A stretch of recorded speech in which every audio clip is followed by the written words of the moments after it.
Totoo naman yung trust in the process.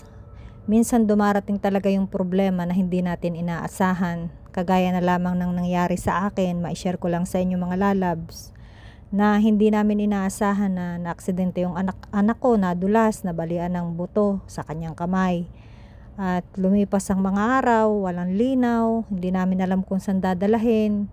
Nagtiti siya sa sakit, sa hirap, sa nais namin na sana siya na pahilot, pero bali kasi kailangan talaga maoperahan.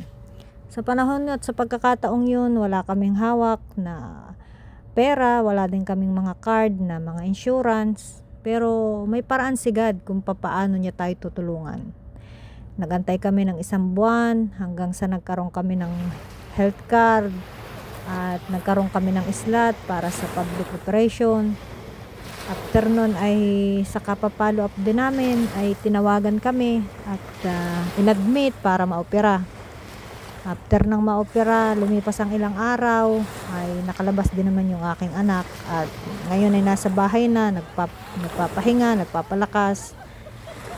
Hindi madali yung pinagdaanan niya na tiniis yung sakit, lahat para lang maopera.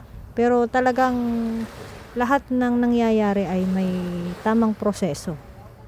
Siguro kung minadali din yun, ay baka lubog din kami sa utang kasi malaking halaga yung pagpapabakal sa nabali niyang buto. Pero may paraan si God para tayo tulungan. Kaya palagi tayong manalig, magtiwala sa Kanya na hindi niya tayo pababayaan. At lagi tayong manalangin na tayo ingatan. Dahil napakahirap kapag dumarating tayo sa sitwasyon na hindi natin inaasahan. Yun lang po, marami pong salamat. God bless.